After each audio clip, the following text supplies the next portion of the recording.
കഥയാരംഭിക്കുന്നത് ഒരു രഹസ്യ സൈനിക താവളത്തിൽ പൂട്ടിയൊരു മുറിയിൽ തനിച്ചിരിക്കുന്ന വിചിത്രനായ ഒരു മനുഷ്യനിൽ നിന്നുമാണ്. അയാൾ നിശബ്ദനായി ഒരു ചെറിയ ട്വീസർ എടുത്തു. പിന്നാലെ അവിടുത്തെ ചുവരുകളിൽ ചിത്രം കോറാൻ തുടങ്ങി. ചുവരുകളിൽ ആവർത്തിച്ച് മാന്തിക്കൊണ്ടായിരുന്നു അയാൾ അത് ചെയ്തുകൊണ്ടിരുന്നത്. മണിക്കൂറുകളോളം അയാളുടെ അധ്വാനം നീണ്ടു. സാവധാനം എല്ലാ ചുവരുകളും ചിത്രങ്ങൾ കൊണ്ട് നിറഞ്ഞു. അയാൾ അത്യന്തം തളർന്നവനും ദുർബലനുമായി കാണപ്പെടുന്നുണ്ടെങ്കിലും തന്റെ ജോലി നിർത്തിയതേയില്ല. ഒടുവിൽ തന്റെ സർവ്വശക്തിയും സംഭരിച്ച് അയാൾ അവസാനം വരച്ചുകൊണ്ടിരുന്ന ഭാഗവും പൂർണ്ണമായും പൂർത്തിയാക്കി. ഇറ്റലിയിലെ ട്രീസ്റ്റ് നഗര ചതുരത്തിന്റെ വിശദമായൊരു ചിത്രമായിരുന്നു അത്. തൊട്ടു പിന്നാലെ അയാൾ തറയിലേക്ക് കുഴഞ്ഞു വീണു. കുറച്ചു നിമിഷങ്ങൾക്കു ശേഷം ഒരു ജനറലും സൈനിക ശാസ്ത്രജ്ഞനും അയാളെ പരിശോധിക്കാൻ മുറിയിലേക്ക് വന്നു. പക്ഷെ അപ്പോഴേക്കും ഏറെ വൈകിപ്പോയിരുന്നു. ആ മനുഷ്യൻ മരണപ്പെട്ടിരുന്നു. കഠിനമായ അധ്വാനം മൂലം ശരീരം തളർന്നാണ് അയാൾ മരിച്ചത് എന്ന് വ്യക്തമായി. എന്നാൽ ആ വലിയ ചോദ്യം അവശേഷിച്ചു: എന്തിനാണ് അയാൾ ആ സ്ഥലം വരച്ചത്? ആ സൈനിക താവളത്തിൽ നിന്നും ഏറെ അകലെ അതേ ട്രിസ്റ്റ് നഗരത്തിൽ മിഷേൽ എന്ന പേരുള്ള ഒരു ബാലൻ തന്റെ സൈക്കിളിൽ നിന്ന് സ്കൂളിലേക്ക് പോവുകയായിരുന്നു. പോകുന്ന വഴിയിൽ അവനൊരു കടയുടെ ജനാലയ്ക്ക് മുന്നിൽ നിന്നു. ആ കടയ്ക്കകത്ത് അവൻ ഒരുപാട് ആഗ്രഹിക്കുന്ന ഒന്നിരിക്കുന്നുണ്ട്. ഒരു സ്പൈഡർമാൻ വേഷം. അന്ന് രാത്രി ഒരു വേഷപ്രച്ഛന്ന പാർട്ടി നടക്കുന്നുണ്ട്, ഒരു കോസ്റ്റ്യൂം പാർട്ടി. ആ വേഷം ധരിച്ച് സ്കൂളിലെ എല്ലാവരെയും, പ്രത്യേകിച്ച് തന്റെ ക്ലാസ്സിലെ പുതിയ കുട്ടിയായ സ്റ്റെല്ലയെ ഇംപ്രസ് ചെയ്യിക്കണം എന്നാണ് മിഷേലിന്റെ ആഗ്രഹം. അവൻ രഹസ്യമായി ഇഷ്ടപ്പെടുന്ന പെൺകുട്ടിയായിരുന്നു സ്റ്റെല്ല. സ്കൂളിലെത്തിയപ്പോ അവൻ അവളെ കാണുന്നുണ്ടെങ്കിലും അവളോട് സംസാരിക്കാൻ അവന് ധൈര്യം വരുന്നുണ്ടായിരുന്നില്ല. പകരം അവൻ രഹസ്യമായി തന്റെ ഫോണിൽ അവളുടെ വീഡിയോ പകർത്തിക്കൊണ്ടിരുന്നു. അതത്ര നല്ല പ്രവൃത്തിയൊന്നുമല്ല എന്നവനറിയാം. എന്നാൽ മറ്റൊരു വീഡിയോ എടുക്കാൻ തുടങ്ങുമ്പോഴേക്കും ടീച്ചർ അവനെ പിടികൂടി ശിക്ഷയായി ഫോൺ വാങ്ങി വെക്കുകയും ചെയ്തു. അധികം വൈകാതെ ജിയോവന്ന എന്ന ഒരു പോലീസ് ഇൻസ്പെക്ടറോടൊപ്പം സ്കൂൾ പ്രിൻസിപ്പൽ ക്ലാസ്സിലേക്ക് വന്നു. ജിയോവന്ന മിഷേലിന്റെ അമ്മ കൂടിയാണ്. മാർട്ടിനോ എന്ന വിദ്യാർത്ഥിയെ കാണാതായ വിവരം ഗൗരവകരമായി അറിയിക്കാനാണ് അവർ അങ്ങോട്ടേക്ക് എത്തിയിരുന്നത്.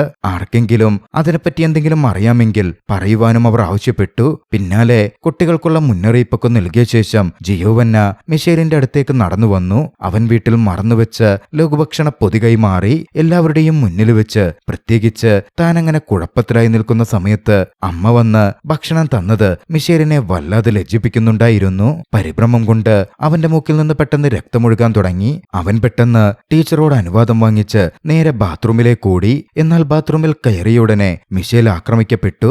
അവന്റെ ക്ലാസ്സിലെ ബ്രാൻഡോ എന്നും ഇവാൻ എന്നും പേരുള്ള രണ്ടുപേർ അവിടെ അവനെ കാത്തു നിൽക്കുന്നുണ്ടായിരുന്നു. ഒരു പെയിൻബോൾ തോക്കുമായി നിൽക്കുന്ന അവർ അവന്റെ പണം ആവശ്യപ്പെട്ടു. മിഷേൽ പ്രതിരോധിക്കാൻ ശ്രമിച്ചെങ്കിലും അവർക്ക് മുന്നിൽ അവനാകെ പതറിപ്പോയി. ഭയന്ന് അവൻ അവിടെ നിന്നതും അവന്റെ പണമെല്ലാം അവർ തട്ടിയെടുത്തു. ശേഷം അവനോട് അവിടെ നിന്ന് ഓടാനായി ഇവാൻ പറഞ്ഞു. 10 സെക്കൻഡിനകം ഓടി രക്ഷപ്പെട്ടോളണം എന്നായിരുന്നു വാണിംഗ്. മിഷേൽ കിട്ടിയ അവസരത്തിൽ സ്കൂളിലൂടെ സർവ്വശക്തിയും എടുത്ത് മുന്നോട്ടോടി. എന്നാൽ വരാന്തയിലൂടെ പുറത്തേക്ക് കടക്കാൻ തുടങ്ങുമ്പോഴേക്കും അവന്റെ പിന്നിൽ പെയിൻബോൾ വെടിയേറ്റു. അവൻ താഴെ വീണു. മറ്റു കുട്ടികളുടെ മുന്നിൽ വെച്ച് അവർ അവന്റെ കൈകളിൽ ചവിട്ടുകയും അവനെ വേദനിപ്പിക്കുകയും ചെയ്തു. ഇത് കണ്ട് എല്ലാവരും അവനെ പരിഹസിച്ച് ചിരിക്കുന്നുണ്ടായിരുന്നു. മിഷേലിന് വേദന മാത്രമല്ല, കടുത്ത അപമാനവും തോന്നി. അന്ന് വൈകുന്നേരം തകർന്ന മനസ്സോടെ അവൻ വീട്ടിലെത്തി. സ്പൈഡർമാൻ വേഷം വാങ്ങാൻ അവന്റെ കയ്യിൽ പണമുണ്ടായിരുന്നില്ല, അത് നഷ്ടപ്പെട്ടിരിക്കുന്നു. മുറിയിലേക്ക് കടക്കുമ്പോ അവൻ തന്റെ അനിയത്തി കാൻഡലയെ കണ്ടു.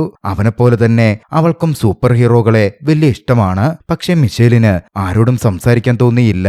അവൻ അവളെ അവഗണിച്ച് സേഫിനടുത്തേക്ക് പോയി. തന്റെ ചെറിയ സമ്പാദ്യമെടുത്ത് കുറഞ്ഞ വിലയ്ക്ക് എന്തെങ്കിലും ഒരു വേഷം കിട്ടുമോ എന്ന് നോക്കാൻ അവൻ നഗരത്തിലേക്ക് പോയി. അവിടെ അലങ്കാര വസ്തുക്കൾ നിറഞ്ഞ ഒരു ചെറിയ ചൈനീസ് കട അവന്റെ ശ്രദ്ധയിൽപ്പെട്ടു. അവിടെ തന്റെ പ്രായമുള്ള ഒരു കുട്ടിയോട് വില കുറഞ്ഞ സൂപ്പർ ഹീറോ വസ്ത്രം ഇവിടെ ഉണ്ടോ എന്ന് അവൻ ചോദിച്ചു. ആ കുട്ടി ഷിൻഷിയ എന്ന ഒരു സൂപ്പർ ഹീറോയുടെ വേഷം അവന് കാണിച്ചു കൊടുത്തു. അത് ആ പയ്യന്റെ നാട്ടിൽ ഏറെ പ്രശസ്തനായ ഒരു സൂപ്പർ ഹീറോയുടെ വേഷമാണ്. സത്യത്തിൽ ആ വേഷം ഒരു പഴയ കേപ്പുള്ള പൈജാമ പോലായിരുന്നു ഇരുന്നത്. എങ്കിലും മറ്റ് വഴികളില്ലാത്തതിനാൽ മിഷേൽ അത് വാങ്ങി. പുറത്തിറങ്ങുന്നതിന് മുമ്പ് ഈ ഹീറോയ്ക്ക് എന്ത് ശക്തിയാ ഉള്ളത് എന്നവൻ ചോദിച്ചു. അത് നിനക്ക് തന്നെ മനസ്സിലായിക്കോളും എന്നായിരുന്നു ചിരിച്ച് ആ കുട്ടി മറുപടി നൽകിയത്. വൈകുന്നേരം ജോലി കഴിഞ്ഞ് ജിയോവന്നെ എത്തി. പുതിയ വേഷം ധരിച്ചു നിൽക്കുന്ന തന്റെ മകനെ കണ്ടു. എന്നാൽ പാർട്ടിക്ക് പോകാൻ അവന് താല്പര്യമുണ്ടായിരുന്നില്ല. ആ വേഷം അത്ര നന്നായിട്ടില്ല എന്നാണ് അവൻ ചിന്തിക്കുന്നത്. പക്ഷെ ജിയോവന്ന അവനെ പ്രോത്സാഹിപ്പിച്ചു.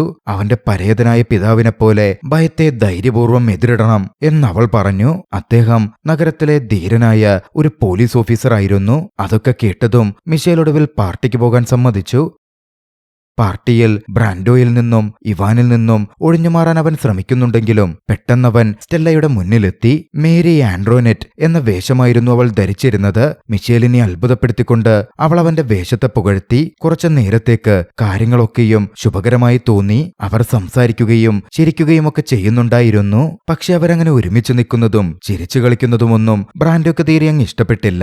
മിഷേലിന്റെ സന്തോഷം നശിപ്പിക്കാൻ അവൻ തീരുമാനിച്ചു. അവൻ എല്ലാവരെയും ഹാളിലേക്ക് വിളിക്കുകയും പ്രിൻസിപ്പലിന്റെ ഓഫീസിൽ നിന്ന് താൻ മിഷേലിന്റെ ഫോൺ എടുത്ത കാര്യം വെളിപ്പെടുത്തുകയും ചെയ്തു. പിന്നാലെ മിഷേലിന്റെ ഫോണിലുണ്ടായിരുന്ന അവനെടുത്തിരുന്ന സ്റ്റെല്ലയുടെ വീഡിയോകൾ അവൻ അവിടെ വെച്ച് പ്രദർശിപ്പിച്ചു. എല്ലാവരും അത് കണ്ടു. സ്റ്റെല്ല അത് കണ്ട് അക്ഷരാർത്ഥത്തിൽ ഞെട്ടി. അവൾക്ക് വല്ലാത്ത ഇറിറ്റേഷനും ബുദ്ധിമുട്ടും അനുഭവപ്പെട്ടു. മിഷേലിനോട് ഇതൊക്കെ ഉള്ളതാണോ എന്ന് അവൾ ചോദിച്ചു. നാണക്കേടുകൊണ്ട് അവനൊന്നും പറയാൻ കഴിയുന്നില്ല. അവൻ അവിടെ നിന്ന് ഓടാൻ ശ്രമിക്കുന്നുണ്ടെങ്കിലും ബ്രാൻഡോയും സംഘവും വഴികളൊക്കെയും തടഞ്ഞു. ഒടുവിലവൻ ബാത്റൂമിനകത്ത് കയറി ഒളിച്ചു.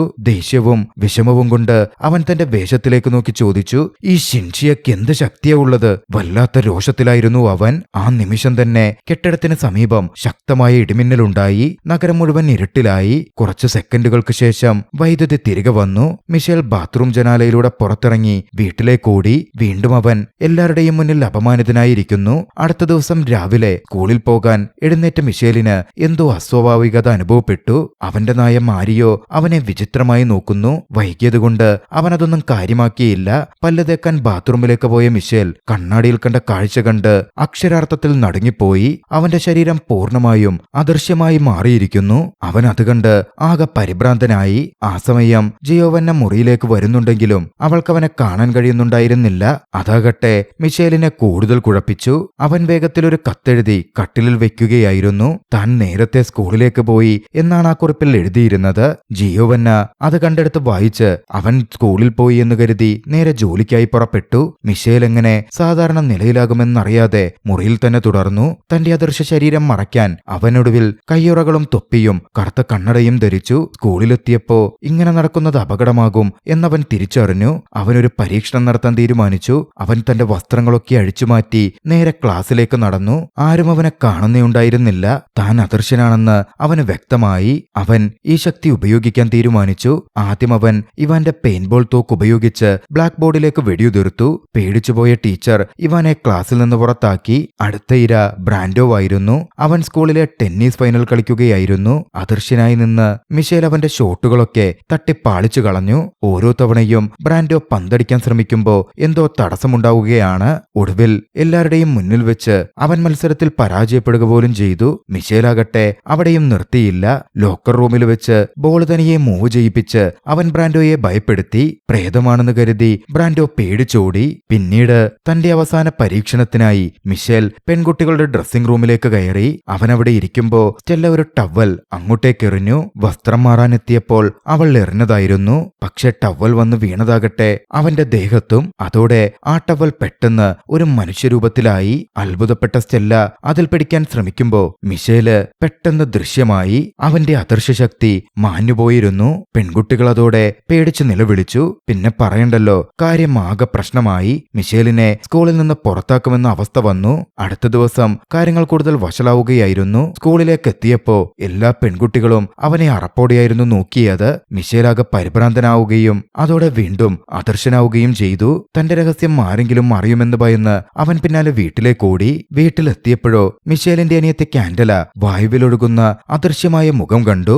അവളാദ്യം പേടിച്ചെങ്കിലും മിഷേലെല്ലാം അവളോട് വിശദീകരിച്ചു. തനിക്ക് ചില ശക്തികൾ ലഭിച്ചെന്നും അത് നിയന്ത്രിക്കാൻ പറ്റുന്നില്ലെന്നും അവൻ പറഞ്ഞു. കാൻഡലയ്ക്ക് അത് കേട്ടതും പേടിക്ക് പകരം ആവേശമായിരുന്നു തോന്നിയത്. എങ്കിലും ഇതൊരു രഹസ്യമായി വെക്കാൻ മിഷേൽ അവളോട് പറഞ്ഞു. പിന്നീട് തന്റെ ശക്തിയെക്കുറിച്ച് മനസ്സിലാക്കാൻ അവൻ ശ്രമിക്കാൻ തുടങ്ങി. ആ സമയത്താണ് ജിയോവന്ന വരുന്ന ശബ്ദം അവൻ കേട്ടത്. അവൻ പെട്ടെന്ന് വസ്ത്രങ്ങൾ അഴിച്ചുമാറ്റി പൂർണ്ണമായി അദർശ്യനായി നിന്നു. മിഷേല് വീട്ടിലെത്തിയിട്ടില്ലെന്ന് കരുതി ജിയോവന്ന അതോടെ ഒരു സുഹൃത്തിനെ വിളിച്ചിരുന്ന് സംസാരിക്കാൻ തുടങ്ങി. ആ സമയത്ത് കുറച്ചു ദിവസങ്ങളായി മിഷേലിന്റെ പെരുമാറ്റത്തിൽ എന്തോ വല്ലായികയുണ്ടെന്നും അവനിനി ഒരു അഡോപ്റ്റഡ് ചൈൽഡാണെന്ന കാര്യം എവിടെ നിന്നെങ്കിലും അറിഞ്ഞോ എന്നാണ് തന്റെ ഭയമെന്നും അവൾ കൂട്ടുകാരിയോട് പറയുന്നത് മിഷേല് കേട്ടു. അത് കേട്ടതും മിഷേൽ അക്ഷരാർത്ഥത്തിൽ ഞെട്ടി. താനൊരു ദത്തുപുത്രനാണെന്ന് മിഷേല് ചിന്തിച്ചിരുന്നതേയില്ല. അത് കേട്ട് മിഷേല് ഞെട്ടലോടെ വീട്ടിൽ നിന്ന് പുറത്തേക്കിറങ്ങിയോടി. അവൻ പിന്നീട് കടൽ തീരത്തെത്തി അവിടെ ഒരു ഊഞ്ഞാലിൽ പോയിരുന്നു. താൻ വിശ്വസിച്ചിരുന്നതെല്ലാം നുണയാണ് എന്ന കാര്യം അവൻ തിരിച്ചറിഞ്ഞിരിക്കുന്നു. സംഭവിക്കുന്നു. ആ ചിന്തയിൽ അവൻ ഊഴ്ന്നിറങ്ങി. ആ സമയമാണ് അങ്ങോട്ടേക്ക് സ്റ്റെല്ല കടന്നു വന്നത്. ഊഞ്ഞാൽ തനിയെ ആടിക്കൊണ്ടിരിക്കുന്നത് കണ്ടതും അവൾ അവിടെ ആരെങ്കിലും ഉണ്ടോ എന്ന് ചോദിച്ചു. മിഷേല് തന്റെ രൂപം വെളിപ്പെടുത്തിയില്ല. പകരം മണലിൽ ഒരു പുഞ്ചിരിക്കുന്ന ഒരു സ്മൈലി വരച്ചു. താനൊരു അദൃശ്യ മനുഷ്യനെയാണ് കണ്ടുമുട്ടിയതെന്ന് അതോടെ മിഷേൽ വിശ്വസിക്കാൻ തുടങ്ങി. ആ അദൃശ്യ മനുഷ്യനോട് മിഷേല് സംസാരിക്കാനും ആരംഭിച്ചു. അവൾക്ക് വലിയ ഭയമൊന്നും തോന്നുന്നുണ്ടായിരുന്നില്ല. പിന്നാലെ ആരാണ് വേഗത്തിൽ ഊഞ്ഞാലാടുന്നത് എന്ന കാര്യത്തിൽ ഇരുവരും മത്സരിക്കാൻ തീരുമാനിച്ചു. അങ്ങനെ വേഗത്തിൽ ഊഞ്ഞാലാടി ഇരുവരും മത്സരിച്ചു. ആ കുറച്ച് ദിവസങ്ങൾക്കിടയിൽ മിഷേൽ ആത്മാർത്ഥമായി സന്തോഷിച്ച ഒരു സമയമായിരുന്നു അത്. മാത്രമല്ല, പോകുന്നതിനു മുമ്പ് ആ അദൃശ്യ സുഹൃത്തിനെ വീണ്ടും കാണാൻ തനിക്ക് ആഗ്രഹമുണ്ട് എന്ന് മിഷേൽ പറയുകയും ചെയ്തു. പിന്നീട് മിഷേൽ ആ കസേരയിൽ ഇരിക്കുമ്പോ തുറമുഖത്തേക്ക് നോക്കിയവൻ കറുത്ത കണ്ണട വെച്ച ഒരാൾ തന്നെ നേരിട്ട് നോക്കി നിൽക്കുന്നത് ശ്രദ്ധിച്ചു. താൻ അദൃശ്യനായിട്ടും അയാൾക്ക് തന്നെ കാണാൻ കഴിയുന്നുണ്ടോ എന്നവൻ സംശയിച്ചു. പക്ഷെ അവൻ അത് കാര്യഗൗരവത്തിലെടുത്തില്ല. അന്ന് രാത്രി അവൻ വീണ്ടും സ്റ്റെല്ലയെ കാണാൻ തീരുമാനിച്ചു. അവൻ അവളുടെ വീട്ടിലെത്തി അവളുടെ കിടപ്പുമുറിയുടെ ജനാലയിൽ അതേ പുഞ്ചിരിക്കുന്ന സ്മൈലി വരച്ചു. സ്റ്റെല്ല അത് ഉടൻ തന്നെ മനസ്സിലാക്കുകയും അവനെ അകത്തേക്ക് പ്രവേശിപ്പിക്കുകയും ചെയ്തു. അവൾ ഒരു പുതപ്പെടുത്ത് അവന്റെ മേൽ പുതച്ചു. അതോടെ ഒരു രൂപം അവിടെ പ്രത്യക്ഷമായി. എന്നിട്ട് അവന്റെ പേര് ചോദിച്ചു. എന്നാൽ മിഷേൽ പറഞ്ഞത് തനിക്കിപ്പോ പേര് വെളിപ്പെടുത്താൻ കഴിയില്ല എന്നായിരുന്നു. അവൻ ശരിക്കും അവിടുണ്ടോ എന്ന് പരിശോധിക്കാൻ അവൾ അവന്റെ അടുത്തേക്ക് വന്നു. അവൾ തന്നെ തൊടുമോ എന്ന് മിഷേല് വല്ലാതെ പരിഭ്രമിച്ചു. പെട്ടെന്ന് അവന്റെ രൂപം ദൃശ്യമാകാൻ തുടങ്ങി. പരിഭ്രമിച്ച അവൻ വേഗത്തിൽ വീട്ടിലേക്കിറങ്ങി ഓടിപ്പോവുകയും ചെയ്തു. കാൻഡലയ്ക്കടുത്തെത്തി നടന്ന കാര്യങ്ങൾ അവൻ പറയുകയും ചെയ്യുന്നുണ്ടായിരുന്നു. സ്റ്റെല്ലയോട് സത്യം വെളിപ്പെടുത്തിയാലോ എന്നും അവൻ ആ സമയം കാൻഡലയോട് സൂചിപ്പിക്കുന്നുണ്ട്. അങ്ങനെ അടുത്ത രാത്രിയിൽ മിഷേല് ധൈര്യം സംഭരിച്ചു. തന്റെ നായയായ മാരിയോടൊപ്പം സ്റ്റെല്ല പരിശീലനം നടത്തുന്ന സ്കൂൾ ജിമ്മിലേക്ക് അവൻ പോയി. എന്നാൽ മിഷേൽ അവളുടെ അടുത്തെത്തുന്നതിന് മുമ്പ് അപരിചിതനായ ഒരാൾ പെട്ടെന്ന് അങ്ങോട്ടേക്ക് കടന്നു വന്നു. ഒരു ട്രാങ്കുലൈസർ ഡാർട്ട് ഗൺ, അതായത് മയക്കു വെടിവെക്കുന്ന തോക്കുപയോഗിച്ച് അയാൾ സ്റ്റെല്ലയെ വെടിവെച്ച് വീഴ്ത്തി. നിമിഷങ്ങൾക്കകം അബോധാവസ്ഥയിലായ സ്റ്റെല്ലയെയും പൊക്കിയെടുത്ത് അയാൾ തന്റെ വാനിലേക്ക് നടന്നു. മിഷേൽ ഒരു ചെറിയ കുട്ടിയാണെങ്കിലും അവനും മാരിയോയും ഈ സംഭവങ്ങളൊക്കെ നേരിൽ കണ്ടിരുന്നു. മിഷേലുടൻ ആ മനുഷ്യന്റെ അടുത്തേക്ക് ഓടിച്ചെന്ന് അയാളുടെ കയ്യിൽ പിടിക്കുകയും സ്റ്റെല്ലയെ വിട്ടയക്കാൻ ആവശ്യപ്പെടുകയും ചെയ്തു. തട്ടിക്കൊണ്ടുപോകാൻ വന്നയാളാകട്ടെ മിഷേലിനെതിരെ തിരിച്ചു പോരാടുകയും മിഷേലിനെ തറയിലേക്ക് തള്ളിയിടുകയും ചെയ്യുന്നുണ്ടായിരുന്നു. അയാൾ സ്റ്റെല്ലയെ വാനിലേക്കിട്ട് അവിടെ നിന്ന് രക്ഷപ്പെടാൻ ശ്രമിച്ചു. മിഷേല് പക്ഷേ വിട്ടുകൊടുക്കാൻ തയ്യാറായിരുന്നില്ല. അവൻ വാനിന്റെ വാതിലിൽ തൂങ്ങിക്കിടക്കുന്നുണ്ടെങ്കിലും അയാൾ അവനെ തള്ളിയിടുകയും സ്റ്റെല്ലയുമായി വാൻ ഓടിച്ചു പോവുകയും ചെയ്തു. വൈകാതെ വിവരമറിഞ്ഞ പോലീസ് സ്കൂളിലെത്തി. മിഷേലിനെ കാണാനായി ജിയോവൻ അങ്ങോട്ടേക്ക് ഓടിയെത്തിയിരുന്നു. ഭാഗ്യവശാൽ അവനും മാരിയോക്കും പരിക്കുകളൊന്നും പറ്റിയിരുന്നില്ല. സ്റ്റെല്ലയെ തട്ടിക്കൊണ്ടുപോയ വിവരം അവൻ അമ്മയോട് പറഞ്ഞു. പോലീസ് അന്വേഷണം ആരംഭിക്കുന്നുണ്ടെങ്കിലും മിഷേൽ ഇക്കാര്യത്തിൽ സ്വന്തമായി ഇടപെടാൻ തീരുമാനിച്ചു.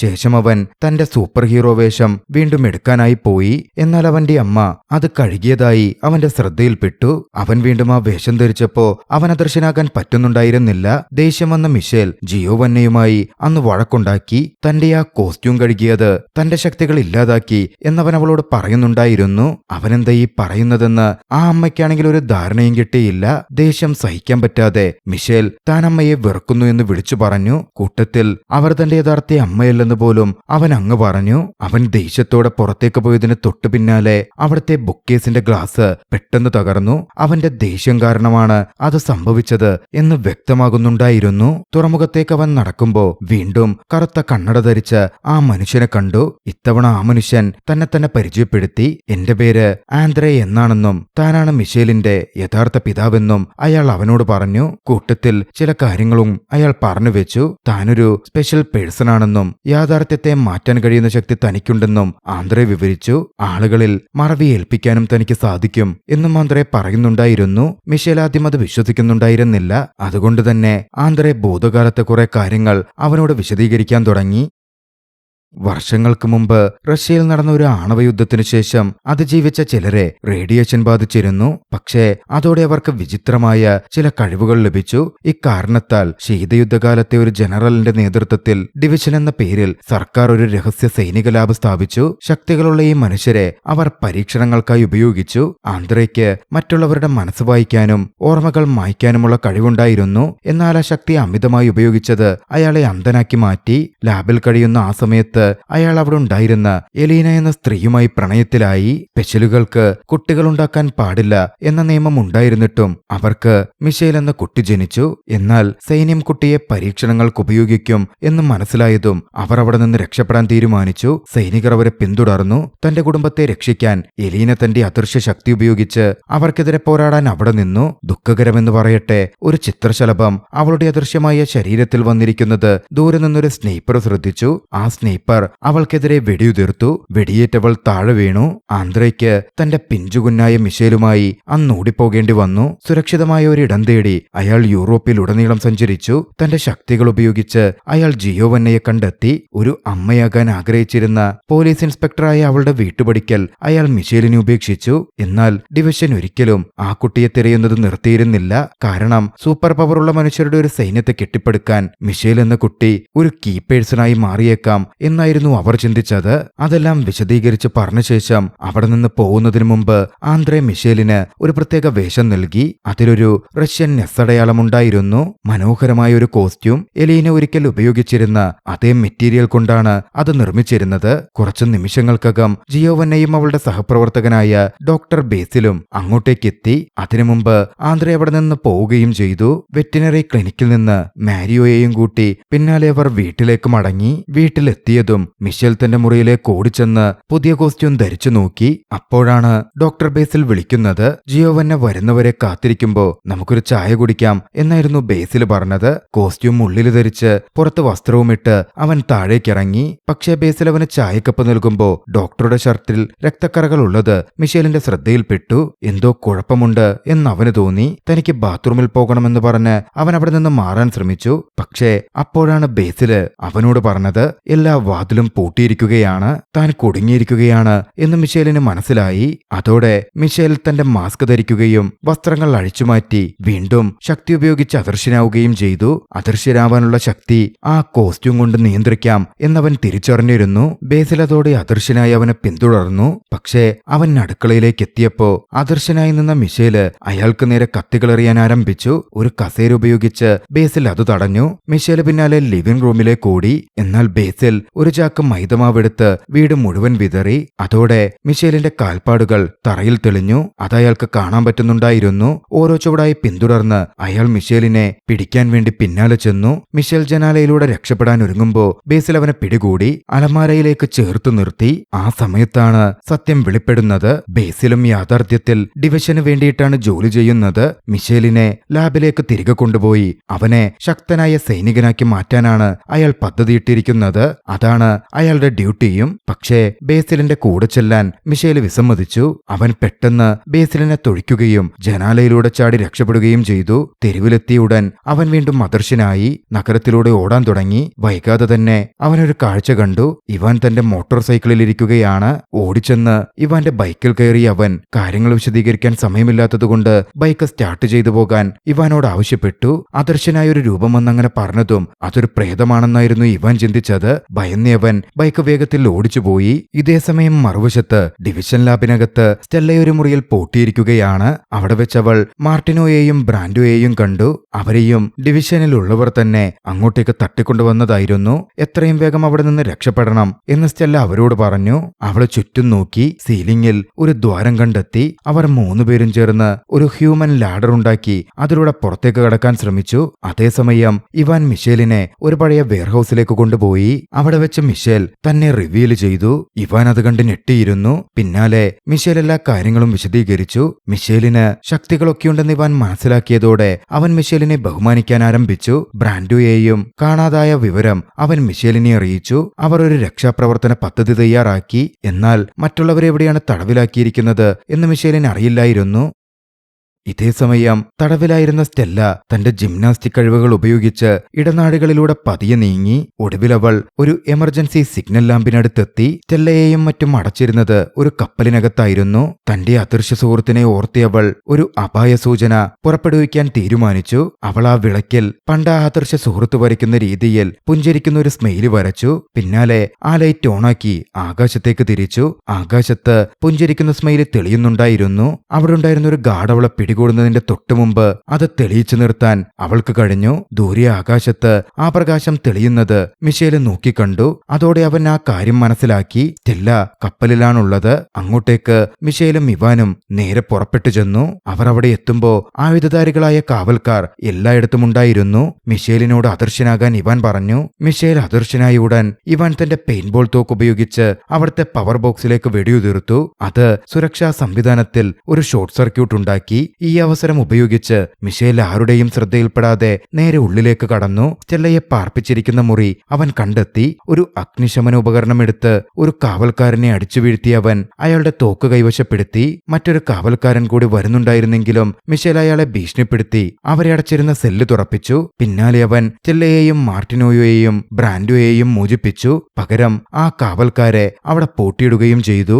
തുടർന്നവൻ തന്നെ അവർക്ക് മുമ്പിൽ റിവീൽ ചെയ്തു. തന്റെ ഐഡന്റിറ്റി വെളിപ്പെടുത്തി. മിഷേലിനെ കണ്ടതും അവരെല്ലാവരും ഞെട്ടി. പ്രത്യേകിച്ച് സ്റ്റെല്ലയായിരുന്നു ഏറെ അതിശയിച്ചത്. പക്ഷേ സമയം കളയാനില്ലെന്നും വേഗം കപ്പൽ വിട്ടുപോകണമെന്നും മിഷേൽ അവരോടായി പറഞ്ഞു. ഈ സമയമാണ് മറ്റൊരു തടവ് പുള്ളി കൂടി എവിടെയോ കുടുങ്ങിക്കിടക്കുന്നുണ്ട് എന്ന് സ്റ്റെല്ല പറയുന്നത്. അതുകൊണ്ട് മിഷേൽ അവളോടൊപ്പം അയാളെ രക്ഷപ്പെടുത്താൻ പോയി. അതേസമയം ജിയോവന്ന മാരിയോയോടൊപ്പം വീട്ടിലെത്തുകയും വീട് പൂർണ്ണമായും തകർന്നു കിടക്കുന്നതും കണ്ടു. പെട്ടെന്ന് ആന്ത്രെ പുറത്ത് പ്രത്യക്ഷപ്പെട്ടു. മിഷേൽ അപകടത്തിലാണെന്ന് അയാൾ പെട്ടെന്ന് തന്നെ അവളോട് പറഞ്ഞു. കാര്യങ്ങൾ ആന്ത്രയിൽ നിന്നും മനസ്സിലാക്കിയതും മിഷേലിനെ രക്ഷപ്പെടുത്താൻ വേണ്ടി അവർ ഒന്നിച്ച് അവിടെ നിന്ന് പുറപ്പെട്ടു. വൈകാതെ അവർ സൈനികരിൽ നിന്ന് ഓടി രക്ഷപ്പെടാൻ ശ്രമിക്കുകയായിരുന്ന ഇവാനെ കണ്ടെത്തി. ആന്ത്രെ തന്റെ മനസ്സ് വായിക്കാനുള്ള ശക്തി ഉപയോഗിച്ച് ഇവാന് മിഷേലിനെ കുറിച്ച് അറിയാമെന്ന് മനസ്സിലാക്കുകയും ഇവാനോട് സഹായം ചോദിക്കുകയും ചെയ്തു. അതേസമയം മിഷേൽ സ്റ്റെല്ലയെ പിന്തുടർന്ന് മറ്റൊരു സെല്ലിലേക്ക് പോയിരുന്നു. പക്ഷെ അവർ എത്തിപ്പെട്ടതാകട്ടെ അവിടുണ്ടായിരുന്ന ഒരു അന്തർവാഹിനിക്കുള്ളിലാണ്. ഒരു സബ്മറൈനിനകത്ത്. പെട്ടെന്ന് അവിടുത്തെ വിളക്കുകൾ തെളിഞ്ഞു. തങ്ങളെ മറ്റുള്ളവർ വളഞ്ഞിരിക്കുന്നു എന്നവർ തിരിച്ചറിഞ്ഞു. പെട്ടെന്നാണത് സംഭവിച്ചത്. സ്റ്റെല്ല മിഷേലിന് നേരെ തോക്ക് ചൂണ്ടി. മിഷേലാകെ ആശയക്കുഴപ്പത്തിലായി. പെട്ടെന്ന് ഡിവിഷന്റെ ജനറൽ അങ്ങോട്ടേക്ക് വന്നു. താൻ മിഷേലിനെ കാത്തിരിക്കുകയായിരുന്നു എന്ന് അയാൾ പറഞ്ഞു. മനസ്സിനെ നിയന്ത്രിക്കാൻ കഴിവുള്ള ഒരു സ്പെഷ്യലാണ് അയാൾ. ഡോക്ടർ ബേസിലിനെയും സ്റ്റെല്ലയെയും താനാണ് നിയന്ത്രിച്ചുകൊണ്ടിരുന്നത് എന്ന കാര്യം അയാൾ വെളിപ്പെടുത്തി. പിന്നാലെയാണ് ഏറെ ഞെട്ടിക്കുന്ന ഒരു സത്യം അയാൾ പറഞ്ഞത്. ഡിവിഷന്റെ യഥാർത്ഥ നേതാവ് മിഷേലിന്റെ അമ്മയായ എലീനയാണ്. അവളിപ്പോഴും ജീവനോടെയുണ്ട്. വർഷങ്ങളായി അവൾ അവനെ തിരയുകയായിരുന്നു. മിഷേൽ ഡിവിഷൻ ബേസിലേക്ക് വരാൻ സമ്മതിക്കുകയാണെങ്കിൽ സ്റ്റെല്ലയെ തങ്ങൾ വിട്ടയക്കാം എന്ന് ജനറൽ അവനോട് പറഞ്ഞു. കപ്പലിന് പുറത്ത് മിഷേലിനെ തിരഞ്ഞ് ജിയോവന്ന അതിനകത്തേക്ക് കയറുകയായിരുന്നു. അവൾ ബേസിലിനെ കണ്ടു. അയാളിപ്പോൾ സാധാരണ നിലയിലായി കഴിഞ്ഞിരുന്നു. പക്ഷേ മിഷേൽ ഇപ്പോൾ കപ്പലിലില്ലെന്നും കപ്പലിലെ സെൽഫ് ഡിസ്ട്രക്ട് സംവിധാനം പ്രവർത്തിച്ചു തുടങ്ങിയെന്നും ആന്ത്രെ അവിടെ ഉണ്ടായിരുന്ന എല്ലാവരോടും പറഞ്ഞു.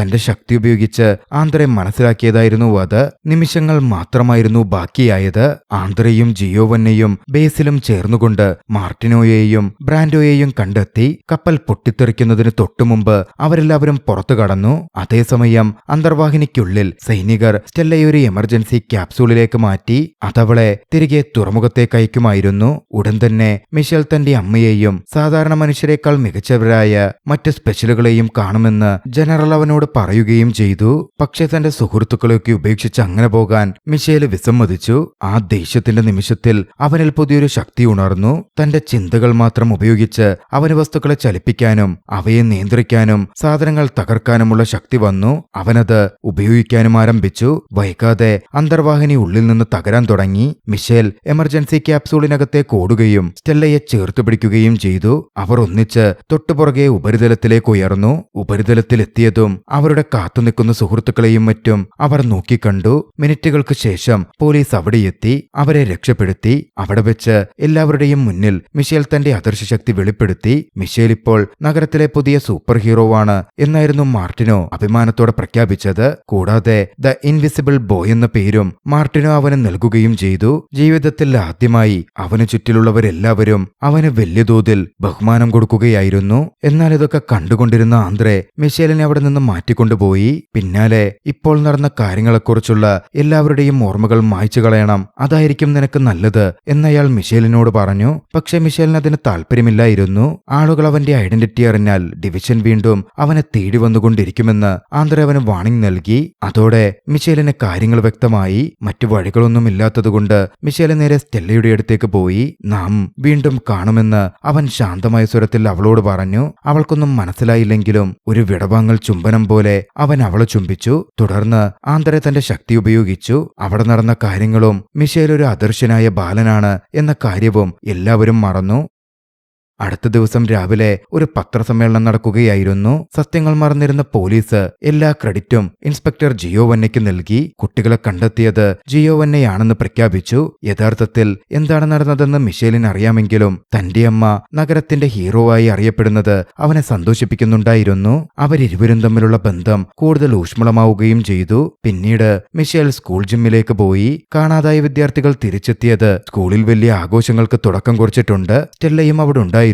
പക്ഷേ തന്നെ രക്ഷിച്ച ആ ഹീറോയെക്കുറിച്ച് അവൾക്ക് തീർത്തും ഓർമ്മയില്ല. എന്നിരുന്നാലും അവൾ അവിടെ നിന്ന് പോവാനിറങ്ങുമ്പോൾ അവളോട് സംസാരിക്കാൻ ധൈര്യം സംഭരിച്ച മിഷേൽ അവൾക്കരികിലെത്തി. ഇവാനും ബ്രാൻഡോയും അവനെ തടയാൻ ശ്രമിച്ചെങ്കിലും അവരെ മറികടന്നായിരുന്നു മിഷേൽ മുന്നോട്ടേക്ക് പോയത്. സ്കൂളിന് പുറത്തുവെച്ച് മിഷേൽ സ്റ്റെല്ലയ്ക്കടുത്ത് അവളുടെ കൂടെ താനും ഒന്നിച്ച് നടക്കാൻ കൂടട്ടെ എന്നവൻ ചോദിച്ചു. നടന്ന കാര്യങ്ങളൊന്നും ഓർമ്മയില്ലെങ്കിലും പുഞ്ചിരിച്ചുകൊണ്ട് അവൾ യെസ് എന്ന് പറഞ്ഞു. അതവനിൽ വല്ലാത്ത സന്തോഷമുണ്ടാക്കിയിരുന്നു. കഥ അവിടെ നിന്നും ഡിവിഷന്റെ രഹസ്യ താവളത്തിലേക്ക് തിരിയുന്നു. മിഷേൽ അന്തർവാഹിനിയിൽ നിന്ന് രക്ഷപ്പെട്ട വിവരം ഒരു സൈനികൻ അവിടുള്ളവരോട് റിപ്പോർട്ട് ചെയ്യുകയായിരുന്നു. ഒപ്പം ഞെട്ടിക്കുന്ന മറ്റൊരു വിവരം കൂടി വെളിപ്പെട്ടു. മിഷേലിന് ഒരിരട്ട സഹോദരി കൂടിയുണ്ട്. ആ ഇരട്ട സഹോദരി മൊറോക്കോയിലാണുള്ളത്. അവളെയും ബേസിലേക്ക് തിരികെ എത്തിക്കാനുള്ള ദൗത്യം അവർ ആരംഭിച്ചിരിക്കുന്നു. അത് കേട്ട് അവിടുണ്ടായിരുന്ന എലീന പുഞ്ചിരിക്കുകയും ചെയ്തു. വർഷങ്ങൾക്ക് മുമ്പ് എലീനയ്ക്ക് ഇരട്ട കുട്ടികളാണ് ഉണ്ടായതെന്നും അവരെ ഡിവിഷനിൽ നിന്ന് രക്ഷിക്കാൻ ആന്ത്രെ അവരെ വേർപിരിച്ച് രണ്ടു വഴിക്കാക്കുകയായിരുന്നു എന്നും ആ നിമിഷം വെളിപ്പെടുക കൂടിയായിരുന്നു. ഒരു രണ്ടാം ഭാഗത്തിന് തുടക്കം കുറിച്ച് ചലച്ചിത്രം അവസാനിക്കുകയാണ്.